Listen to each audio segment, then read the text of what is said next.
Hey guys, Dr. Dex here. Today I want to talk to you about my most important piece of advice that I can give you as a deck builder. So if you like this video, please don't forget to hit the subscribe button and the bell icon if you want to be notified when we're putting out new content.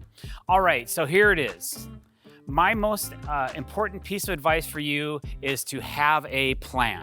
Now, having a plan means a lot of different things. So let's break it down and let me tell you exactly what I'm talking about. So when you have a nice plan for your project, not only does it give you how you're gonna build the deck, where you're gonna put your footings, how you're gonna frame it, the structural integrity of it, it's enough to show a building official or building department how you're gonna do it. So first things first, if your deck qualifies for it, you would probably most likely need to get a permit.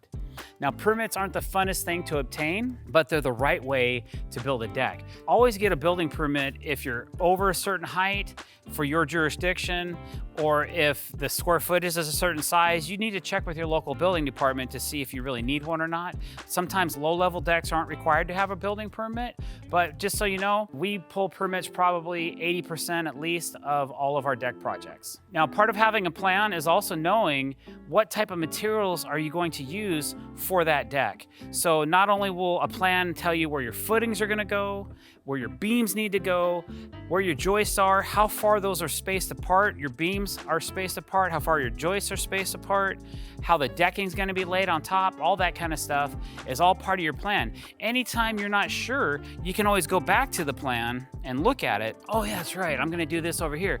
Oh yeah, that's right, I'm doing this over there. And if you have more than one person building, then you can put those together, those people can come together and they can both look at the plan and everybody understands what's going on. So having a physical drawing is really important as well, so that you can tell what you're gonna do, okay? Part of your plan is probably gonna be having a list of materials that you need to build that project. So if you don't have a list of everything you need, you're gonna be guessing at how many of these 2x4s or 2x8s or whatever product you need to build that particular portion of the deck. So I always like to have a concise, precise lumber list that I can give to my supplier where they'll ship out product. I usually over order about 10%.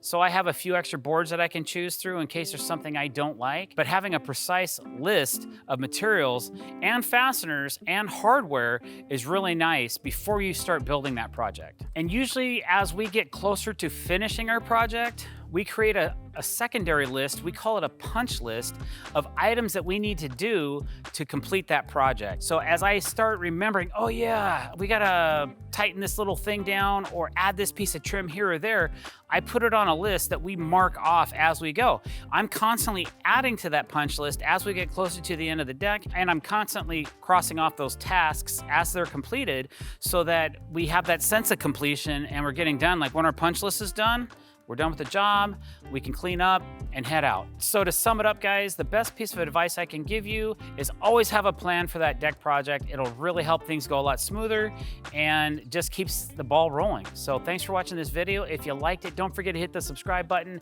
and click that bell icon to be notified when we're putting out new content. Thanks for watching. Have a great day.